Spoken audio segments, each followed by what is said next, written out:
নমস্কার বন্ধুরা, আমি সঙ্গীতা। আজ আমি এসে গেছি আরও নতুন দুটি ভূতের গল্প নিয়ে, যা শুনে আপনার গায়ে কাঁটা দিয়ে উঠবে।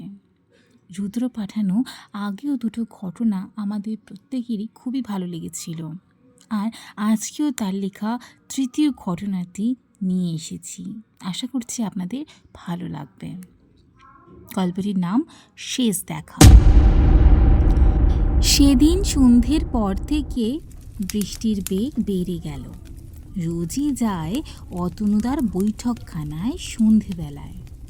এই সান্ধ্য আসরে না গেলে রাতে যেন ঘুম আসে না।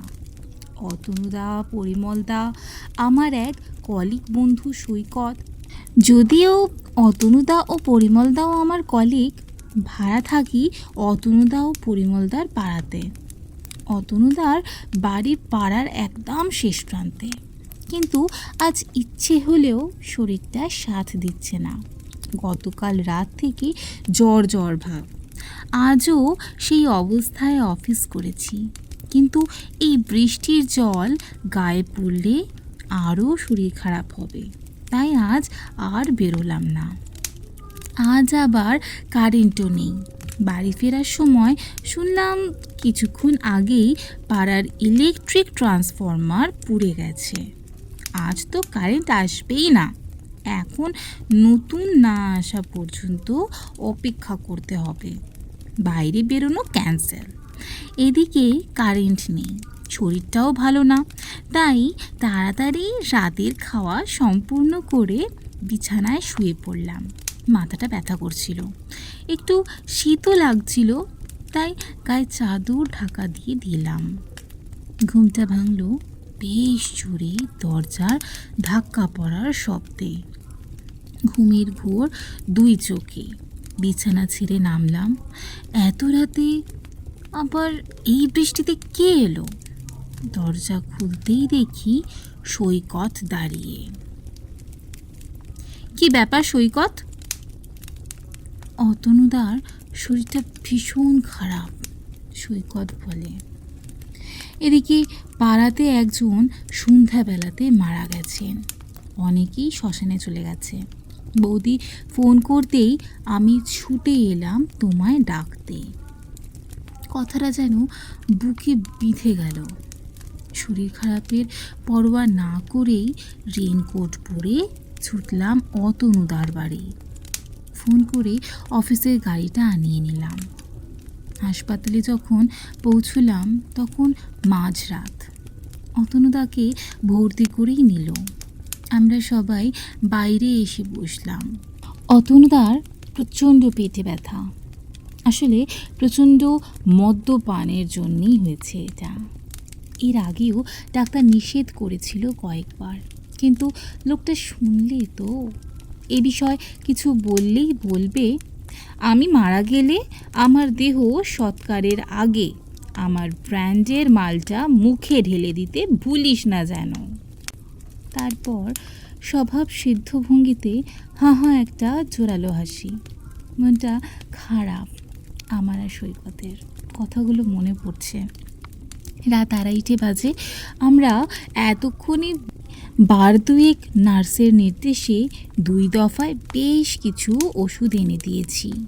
কিছুক্ষণ পর নার্স এসে জানালেন পেশেন্ট এখন একটু ভালো আছে, একজন কেউ থাকুন, প্রয়োজনে ডাকবো, আর বাকিরা চলে যেতে পারেন। অতনুদার সিরিয়াস অবস্থা থেকে আমি আর সৈকত থেকে যাওয়ার সিদ্ধান্ত নিলাম। বৌদিকে বাড়ি পাঠিয়ে দিলাম সেই গাড়িতেই। রাত 3টে সৈকত চেয়ারে মাথা এলিয়ে ঘুমিয়ে পড়েছে। আমি যেন শান্তি পাচ্ছি না, ফাঁকা করিডোরে পায়চারি করছি। হঠাৎ চমকে উঠলাম। অতনুদার কেবিনের দিকে নজর পড়তেই দেখি অতনুদা দাঁড়িয়ে আছে দরজার বাইরে এসে। আমার দিকে তাকিয়ে একটু হাসল। আমি তখন হঠাৎ চেঁচিয়ে বললাম, এই সৈকত, অতনুদার কাণ্ড দেখ, এই অসুস্থ শরীরে কেবিন ছেড়ে বেরিয়ে এসেছে। সৈকত ধরপড় করে উঠে বলল, বলো কি, কই? আমি তখন বললাম, ওই তো, এই শব্দ মুখে এসেও যেন আটকে গেল। দেখি অতনুদা সত্যিই ওখানে নেই। সৈকত তখন বলে যে কই, কোথায়, কিছু তো নেই। আমি তখন বললাম, নিশ্চয়ই আবার কেবিনে ঢুকে পড়েছে। ও লোক কিছুতেই হাসপাতালে থাকবার লোক নয়। শরীরটা একটু ঠিক হতেই হয়তো ভেবেছিল পালাবে, কিন্তু ভাবিনি যে বাইরে আমরা রয়েছি। আমাদের দেখে আবারও ঢুকে পড়েছে কেবিনে। ছুটে যায় নার্সের কেবিনে। এইসব ঘটনাটা পুরো বলি। নার্স বলে, চলুন দেখি। কেবিনে গিয়ে দেখি অতনুদা যেন অঘরে ঘুমোচ্ছে। সৈকত বলে, তুমি ঠিক দেখেছিলে তো? আমি বললাম যে হ্যাঁ, পরিষ্কার দেখেছি, মিথ্যা বলতে যাব কেন শুধু শুধু। নার্স দেখলাম একটু বিচলিত হয়ে বাইরে বেরিয়ে গেলেন। কিছুক্ষণ পর ফিরে এলেন একজন ডাক্তারবাবুকে সাথে নিয়ে। ডাক্তারবাবু পরীক্ষা করলেন কিছুক্ষণ, তারপর মাথা নিচু করে বললেন, উনি আর নেই, কিছুক্ষণ আগেই মারা গেছেন। আমি বিশ্বাস করতে পারলাম না, তাই জিজ্ঞেস করেই বলে উঠলাম, কি বলেন ডাক্তারবাবু? আমি যে এই 10-15 মিনিট হলো দেখলাম। ডাক্তারবাবু, একটু ভালো করে আরেকবার দেখুন না। আমি যে এই মাত্র 10-15 মিনিট আগেই অতনুদাকে দেখলাম কেবিনের বাইরে দাঁড়িয়ে থাকতে। দেখি তো, আমি নার্সকে খবর দিই। ডাক্তারবাবু আমার কাঁধ স্পর্শ করে বললেন, মনকে শক্ত করুন, আমি ভালোভাবে পরীক্ষা করে বলছি। সারাদিন কি করে সেদিন কেটেছিল জানি না, কিন্তু অতনুদার মৃত্যুর সাথে সেই দিনের শেষ দেখাটা আজও ভুলতে পারিনি। এরকম হয় জানেন তো, মানুষ মৃত্যুর আগে কিন্তু বা মৃত্যুর সময় বা তার প্রিয়জন, তার ভীষণ কাছের মানুষদের কিন্তু দেখা দিতে আসে।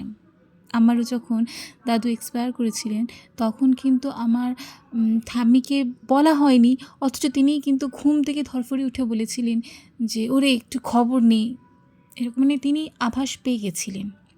আজকের দ্বিতীয় সত্যি ভৌতিক ঘটনাটি বেশ গা ছমছমে, গায়ে কাঁটা দেওয়ার মতন।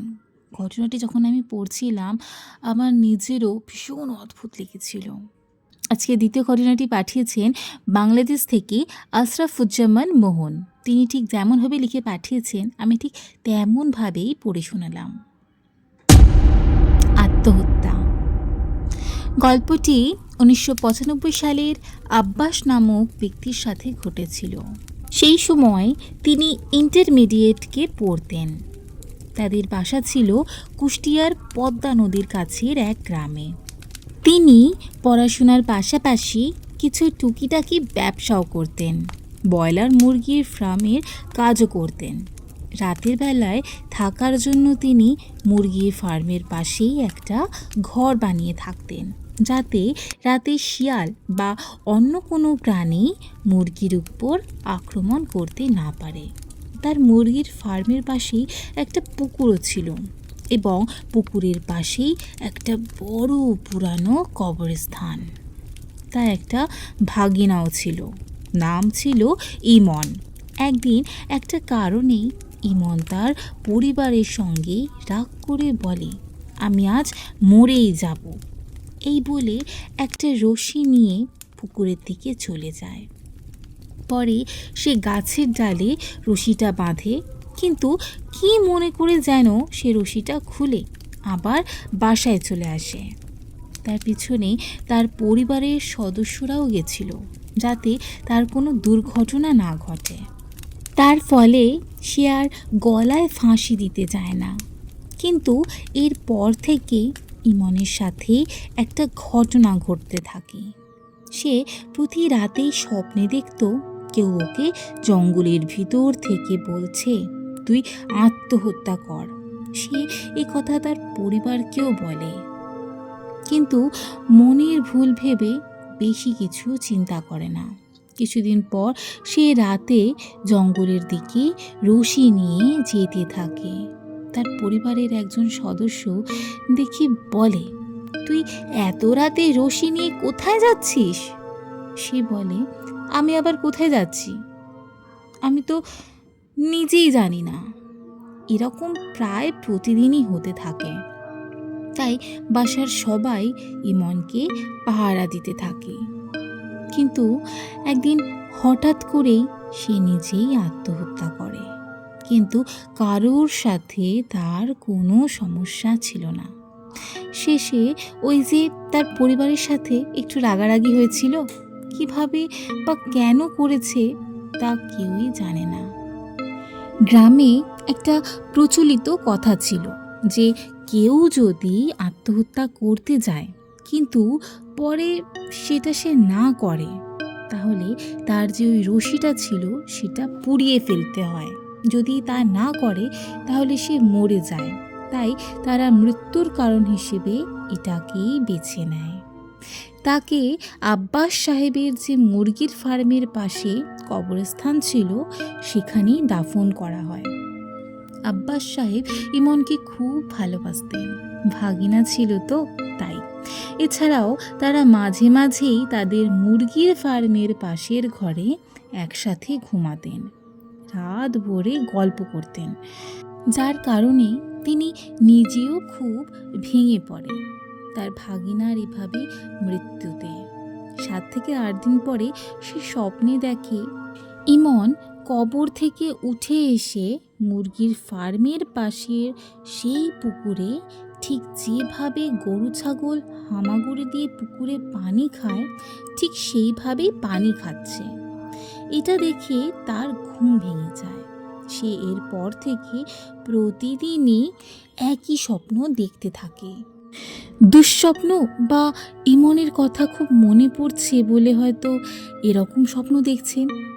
এই স্বপ্নটার তার কাছে কোনো ব্যাখ্যাই ছিল না। এর কয়েকদিন পর সেই রাতে ঘুমানোর সময় অনেক গরম থাকায় তার রুমের জানলাটা খোলে। তার জানলাটা ছিল এমন যে সেখান থেকে পুকুরের সাথে দূরের কবরস্থানটাও দেখা যেত। তো একদিন সে যখন মাঝরাতে গরমের কারণে জানলাটা খুলে বাইরে তাকায়, সে দেখে পুকুরের পাশে কি যেন পানি খাচ্ছে। সে প্রথমে মনে করে কোনো প্রাণী হয়তো পুকুরে পানি খাচ্ছে, কিন্তু প্রাণীটির আকার ছিল মানুষের মতোই। সে যেভাবে স্বপ্নে ইমনকে পুকুরে পানি খেতে দেখেছিল ঠিক সেভাবেই ওই ব্যক্তিটিও পানি খাচ্ছে। তো পানি খাওয়ার পর ওই প্রাণীটি যখন মাথাটা উঁচু করে তখন তাদের দুজনেরই চোখে চোখ পড়ে। আব্বাস সাহেব যা দেখে তার জন্য সে মোটেও প্রস্তুত ছিল না। সে দেখে এটা আর কেউই না, এটা আসলে তার ভাগিনা ইমন। এটা দেখে সে খুবই ভয় পায়। যদিও সে অনেক সাহসী ছিলেন, কিন্তু এমন দৃশ্য দেখে তো যে কেউই ভয় পেয়ে যাবে। তিনি দেরি না করেই জানালাটা বন্ধ করে দেয়। এরপর সে দোয়া কালাম পড়তে শুরু করে। তিনি ফিল করতে শুরু করে যে কেউ যেন তার মুরগির ফার্মের আশেপাশ দিয়েই হাঁটাহাঁটি করছে। তার ফার্মের সব মুরগিগুলো ডাকাডাকি শুরু করে দিয়েছে এতক্ষণে, কিন্তু তিনি ভয়ে বাইরে যায় না। এটা ছিল প্রথম দিনের ঘটনা।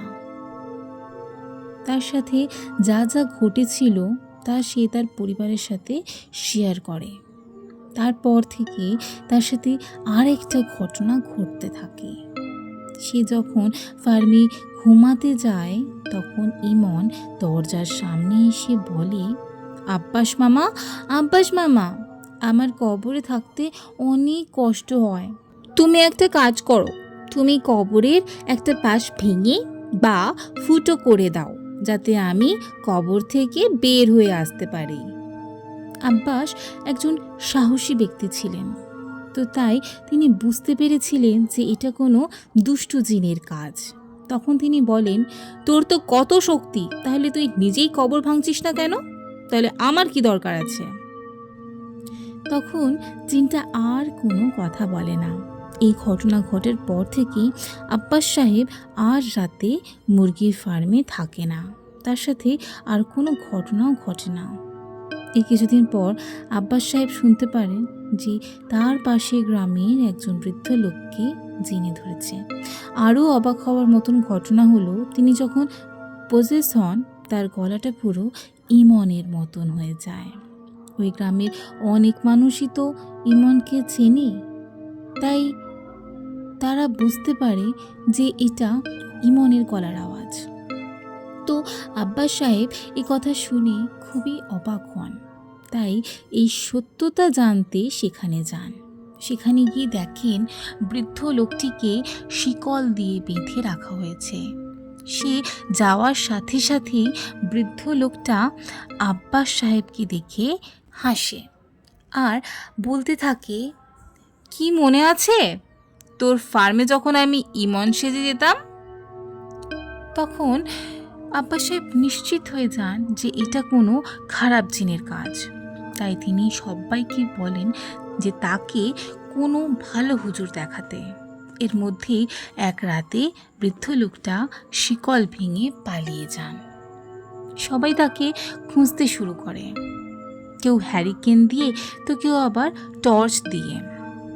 সবাই যখন রাতে খুঁজতে খুঁজতে পুকুরের কাছে আসে, সেখানে দেখতে পায় ঠিক যেভাবে গরু ছাগলেরা পানি খায় ঠিক সেইভাবেই ওই বুড়ো ব্যক্তিটিও পানি খাচ্ছেন, যেভাবে আব্বাস সাহেব ইমনকে দেখেছিল সেই রাতে পানি খেতে। সবাই যখন আস্তে আস্তে তার দিকে যাচ্ছিল, তখন তিনি বুঝে যান যে তারা এদিকেই আসছে। তাই সে এক দৌড়ে পুকুর থেকে কবরস্থানে চলে যান এবং ইমনের কবরের সামনে গিয়ে অজ্ঞান হয়ে যান। পরবর্তীতে বৃদ্ধ লোকটিকে চিকিৎসা দেওয়া হলে সে ধীরে ধীরে সুস্থ হয়ে যায়।